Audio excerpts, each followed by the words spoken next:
भा शब्द कीर्ति बचनो गा शब्द ज्ञान वाचिकः। जो ज्ञान को देता है, भक्ति को देता है, वैराग्य को देता है, वो क्या है? कहा वो भागवत है।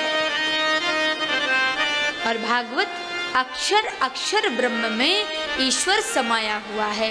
भगवान साक्षात हमारे सामने विराजा है, बैठा हुआ है।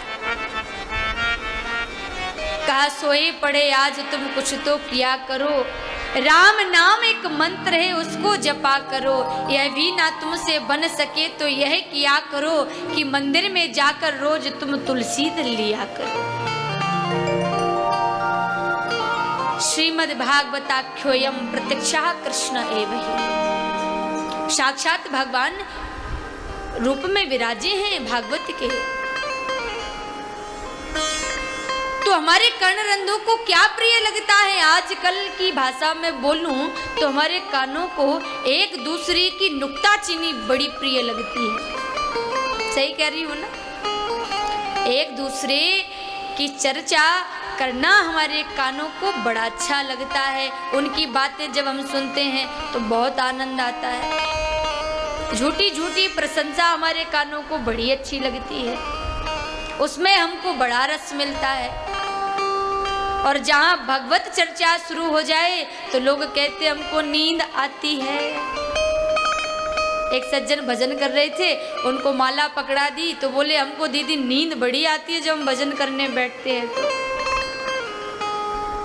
मैंने कहा अच्छा एक बात बताओ, जब नोटों की गड्डियां गिनते हो तो क्या नींद आती है? बोले नहीं, तब तो भाग जाती है, भाग जाती है। बोले कुछ लोग तो ऐसे महान विभूति होते हैं कि जब तक तकिए के नीचे 2-4 गड्डियां ना रख लेना तो नींद नहीं आती उनको।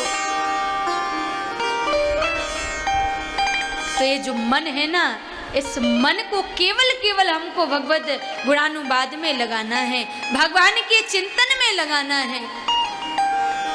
मन की गति है अटपटी, झटपट लखे हैं न खोए।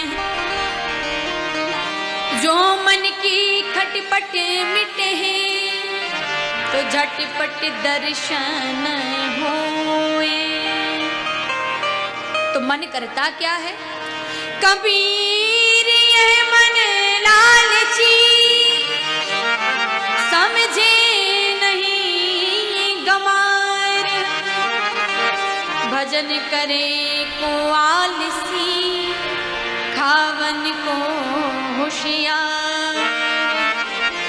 खाने को बड़ा होशियार है, रोज रोज मालपुआ चाहिए, रबड़ी चाहिए, श्रीखंड पूड़ी चाहिए, बड़े बड़े पकवान इस मन को भाते हैं। लेकिन यदि इस मन को भगवान के चरणों में लगा दिया ना, तो जो रस हमारे कानों को ये मन देता है ना, वैसा और कोई दे ही नहीं सकता, कोई नहीं दे सकता। कहा भगवान श्री शौनकादिक ऋषियों ने यही पूछा श्री सूत जी से कि आप हमारे कानों को प्रिय लगने वाली गाथा सुनाइए ना, ऐसा कुछ सुनाए जो हमारे कर्णरंधों को प्रिय लगे। श्री शौनकादिक ऋषियों से सूत जी ने कहा भगवान आपकी उपस्थिति वंदनीय है, आपका प्रश्न वंदनीय है, क्योंकि ये प्रश्न, ये जिज्ञासा आपने अपने लिए नहीं की है, ये तो जग का उत्थान हो इसलिए प्रश्न किया है। जिज्ञासु श्रोता मिल जाए तो कथा अपने आप फूट पड़ती है। कहा श्रोतम श्रुतेनेव ना कुंडलेना। इन कानों की शोभा कुंडल पहनने से थोड़ी है, इन कानों की शोभा तो भगवान का चिंतन और गुणानुवाद सुनने से है।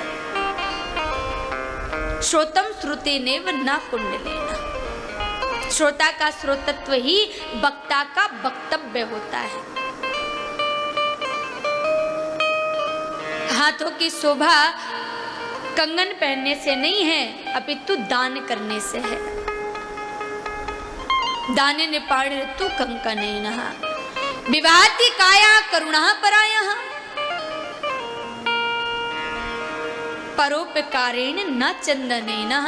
इस शरीर की शोभा तिलक फोटा लगाने से नहीं है, अपितु परोपकार करने से है। भगवान का रूप है सत्य रूप।